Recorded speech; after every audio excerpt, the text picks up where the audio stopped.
강석규 인생의 성년기와 중년기를 이해할 때 이렇게 이해하면 정말 쉬워요. 1945년 일본 제국주의로부터 대한민국이 해방됐을 때 강석규는 서울대학을 갑니다.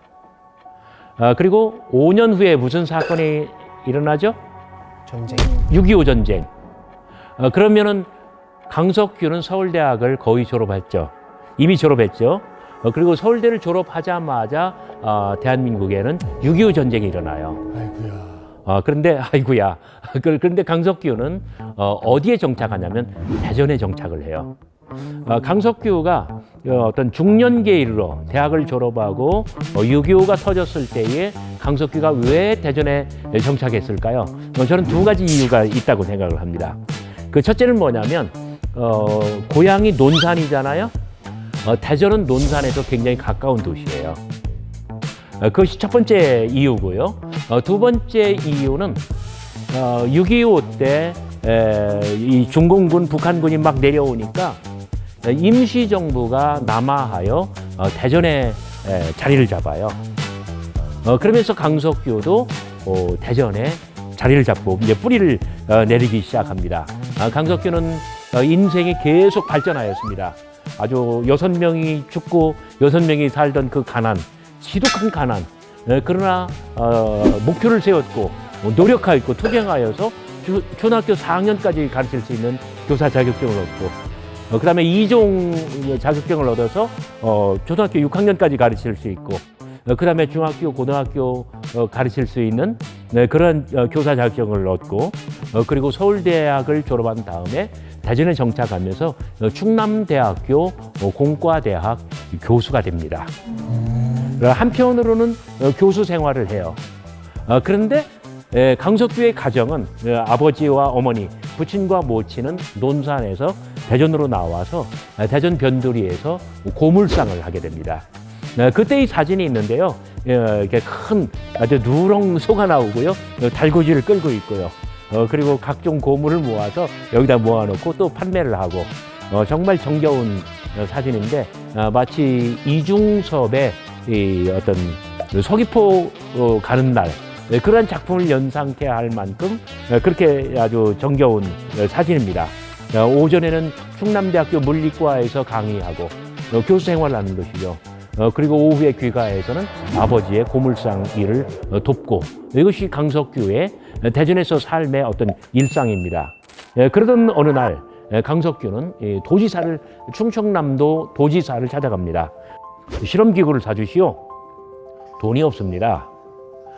도청 안에 빈 건물이 있으니 빌려주시면 거기다가 내가 공장을 세우고 그리고 거기서 돈을 벌어서 실험기구를 살 테니 나에게 허락해 주시오. 그렇게 하시오. 도지사가 허락을 해줬어요. 그래서 충남도청 안에 공간을 마련하고 그 다음에 공장을 세우는데 이게 바로 뭐냐면 전기화학 중에 알루마이트를 만드는 그런 공장이에요. 그때 직원을 14명, 15명까지 선발하여 이 공장을 운영합니다. 그런데 사실상 이 공장은요, 강석규의 첫 번째 사업이지만 보기 좋게 실패합니다. 여러 가지 요인이 있었겠지만 강석규는 이제 충남대학교에서 교수 생활, 또 대전에서의 어떤 삶, 생활 이런 모든 것들을 다 정리하고 서울로 올라가게 됩니다. 그럼 세 번째 여행지 서울로 출발해 볼까요? 서울 아름다운 이 거리 출발! 명지대학교에는 강석규의 친구 한 분이 있었습니다. 국문학과 김성배 박사입니다. 이분의 소개로 강석규 교수는 명지대학교, 그러니까 서울로 거주를 옮기게 됩니다. 유상근 박사, 유상근 총장에게 그 연구실을 하나 달라고 요청을 해요. 유상근 총장은 강석규 교수에게 방 하나를 내주고 연구를 시작하라고 합니다. 이때 정말 자기 필생의 노력으로 저질탄으로 2,000도시, 그러니까 섭씨 2,000도시 이상 고열을 내서 원격 속열하는 그런 난로를 개발을 하는데 드디어 성공을 해요. 그리고 특허까지 내요. 그럼 이제 떼돈 벌 수 있을 거 아니에요? 그런데 실패해요. 왜 그런지 알까요? 그때 전기가 보급되는 거예요. 전기가 무제한으로 공급되기 때문에 이러한 난로는 사실상 실효성이 없게 돼요. 그러면서 강석규는 사업에 실패합니다. 근데 교수하면 대체 뭔 사업을 이렇게 열심히 했나?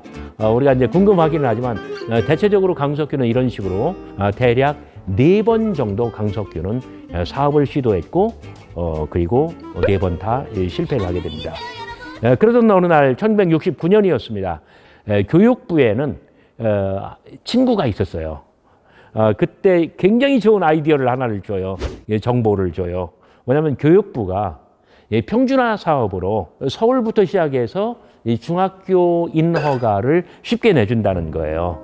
그 자네가 가지고 있는 땅에다가 한번 중학교를 설립하고 학교를 운영하면 어때? 이런 이야기를 들었을 때 강석규는 솔깃합니다. 이게 굉장히 중요한 포인트예요. 왜 그런지 아세요? 지금까지는 뭐 했어요? 사업을 했잖아요. 공장을 세워서 사업에 성공하고 돈을 벌리라 했지만 바로 요 순간이 어떤 그 돈 버는 사업으로부터 교육으로 강석규의 인생이 전환되는 결정적인 전환점, 터닝 포인트가 되는 것이에요. 그래서 강석규는 가련동에 가지고 있는 땅에다가 중학교를 설립하기로 결심을 하게 됩니다. 그 전에는 교육에는 큰 관심이 없었습니다. 그런데 1969년 드디어 대성중학교를 설립하게 됩니다. 이 1969년은 강석규의 인생에 있어서 정말 결정적인 그 터닝 포인트가 돼요. 왜 그런지 한번 살펴보도록 할까요? 네.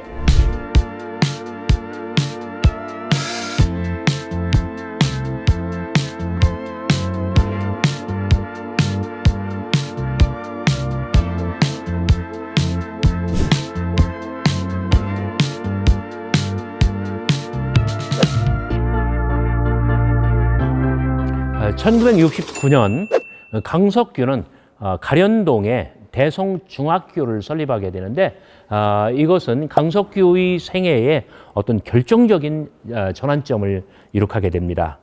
왜냐하면 교육자로서 사업을 하던 인생으로부터 이제 진짜 학교를 설립하여 학교를 운영하는 그런 주체가 되는 것이잖아요. 그것뿐만 아니라 강석규의 일생에 어떤 그 일생일대에 어떤 변화가 오기 시작하는 거예요. 정말 사람들의 친구들의 어떤 권유를 듣고 중학교를 설립하긴 했지만 강석규는 돈이 없었습니다. 자금이 충분했던 게 아니에요. 제 친구가 그 당시 대성중학교를 입학했는데 이렇게 뭐 이렇게 뺑뺑이를 돌린다고 하잖아요. 그래가지고 대성중학교가 딱 나왔어요. 대성중학교에 가 보니까 아무것도 없는 거예요. 입학할 때가 됐는데 학교를 문 열을 때가 됐는데 이 시멘트 골조만 올라왔지 이 천장도 없어요. 그 정도로 열악했어요. 제 친구 말에 의하면은 그러니까 3월 달이면 얼마나 추울 때예요.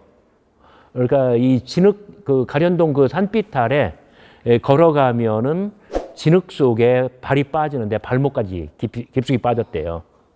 그리고 이 교문, 정문에서 벽돌을 나눠준대요. 그럼 이 벽돌을 들고 간대요. 자기들은 학교를 정말 건물 지으면서 학교를 다녔대요. 그렇게 열악했습니다. 보통 문제가 많은 게 아니에요.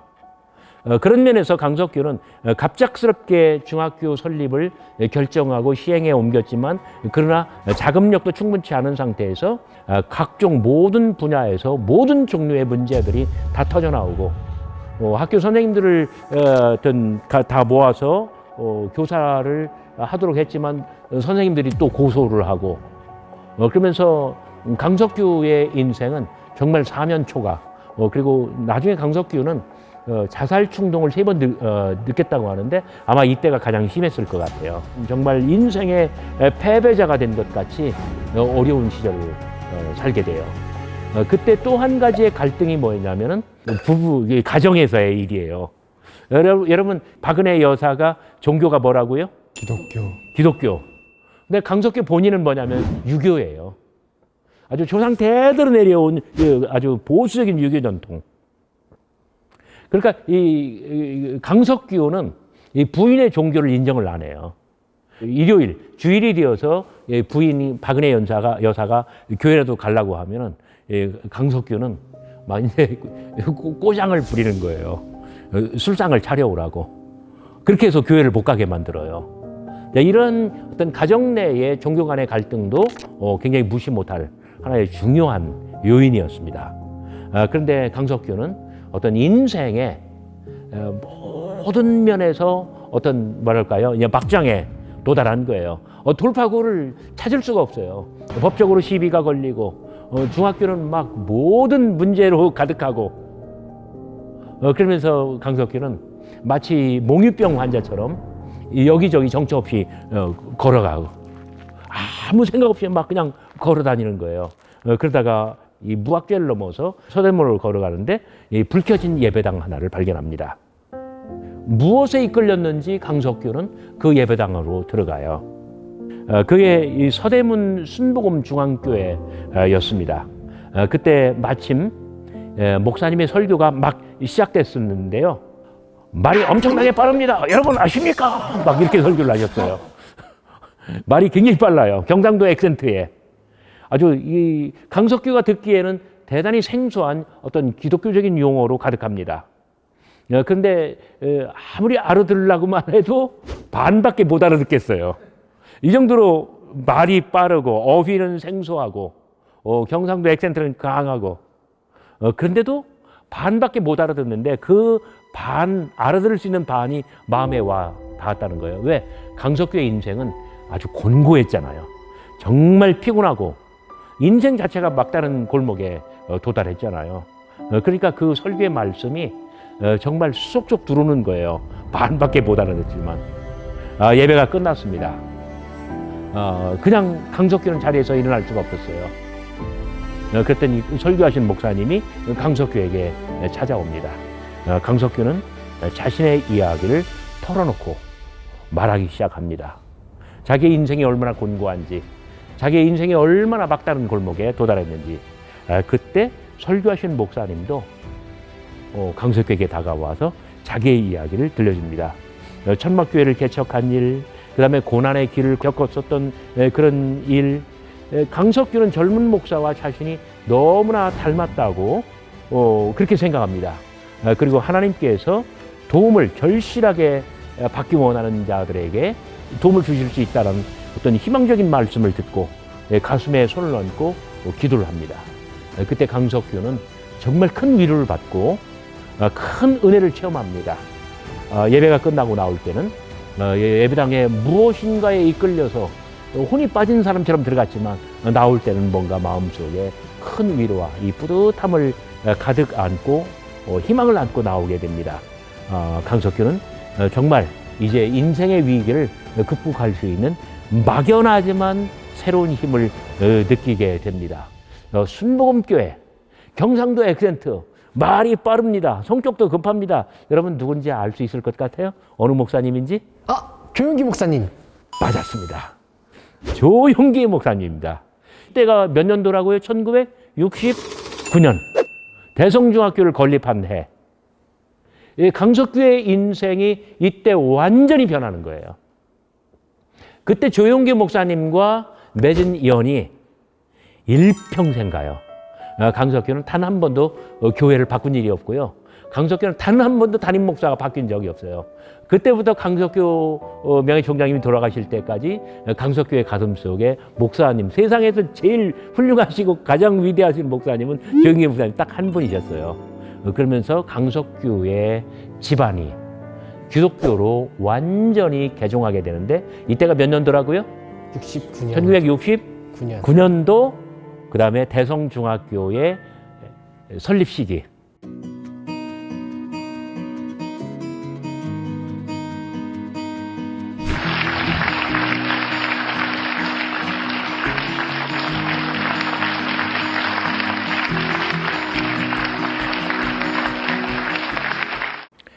대성중학교가 강석규 인생의 위대한 전환점이었다고 한다면 대성고등학교는 아주 남다른 의미가 별도로 있습니다. 무엇이냐면 강석규의 도전 가운데 벤처 정신, 이 기독교 벤처 정신이 아주 고스란히 구현된 것이 바로 대성고등학교이기 때문에 그렇습니다. 대성중학교를 건립하고 3년이 되었을 때 이제 학생들은 졸업하고 나가게 되죠. 강석규는 그게 아까웠어요. 그래서 대성중학교 옆에다가 대성고등학교를 만들어요. 근데 그때 강석규는 아주 굉장히 참신하고도 창의적인 아이디어를 하나를 갖게 됩니다. 강석규는 모험을 하고 싶었어요. 강석규는 정말 도전하고 싶었어요. 강석규는 어떤 새로운 그 뭔가를 이뤄내고 싶었어요. 강석규는 가슴이 떨리고 정말 이 설레이는 꿈으로 잠을 잘 수가 없습니다. 그리고 강석규는 일어나서 전국의 중학교 교장 선생님들에게 공문을 씁니다. 귀교에 머리가 좋고 공부를 잘하는데 돈이 없어서 고등학교에 진학하지 못하는 학생들 다 나한테 보내시오. 내가 공락금도 받지 않고 생활비도 받지 않고 이 학생들 장학생으로 다 키워서 훌륭한 인재로 만들어내겠습니다. 강석규는 이때 돈을 택한 게 아니라 어떤 성취를 택한 거예요. 바로 이 돈을 도전한 것이 아니라 아름다운 성취. 그래서 정말 좋은 교육 자원들을 받기로 하는 거예요. 돈을 포기하고. 그러면서 그때 전국으로부터 정말 우수한 인재들이 70명이 몰려와요. 그 중에서 50명만 선발하여 하나의 학급으로 받아서 우등반으로 운영을 합니다. 그러면서 대성고등학교 그 선생님들을 막 엄청 쪼여요. 공부 정말 많이 시킵니다. 우수한 자원이 왔지. 그 다음에 고등학교 교사 선생님들이 열심으로 가르치지. 그래서 이 서울의 최북단, 가련동, 그리고 발목이 빠지는 그런 열악한 학교. 그럼에도 불구하고 선생님들은 열심히 가르치고 학생들은 아주 효율적으로 열심히 공부합니다. 그렇게 해서 대성고등학교는 서울 바닥에서 아주 최단기간 안에 서울대학, 명문대학에 가장 많이 진학하는 그러한 인류학교로 단숨에 발돋움을 합니다. 이것이 바로 강석규의 도전이고 강석규의 어떤 성취입니다. 어떤 강석규의 기독교 벤처 정신이 가장 많이 발휘되고 그리고 어떤 효과와 성공을 본 그 사례가 대성고등학교라고 할 수가 있습니다. 지금도 전국에 대성고등학교 출신의 정말 사회에 고위직에 오르거나 아주 성공하고 이런 사람들이 많이 와서 후배들을 격려해주고 이런 것들을 많이 보게 됩니다. 강석규는 막연하게 대학의 꿈을 가져요. 환갑이 되었을 때입니다. 학생들은 뭐라고 대물라냐면요, 강석규 총장님이 전국의 땅을 다 사놨다고 막 이렇게 이야기를 합니다. 도둑놈 누명을 쓰고 이제 쫓겨다니는 그런 신세가 된대요. 아버지요, 내 뜻대로 마옵시고 아버지의 원대로 하옵소서. 바로 그때였습니다.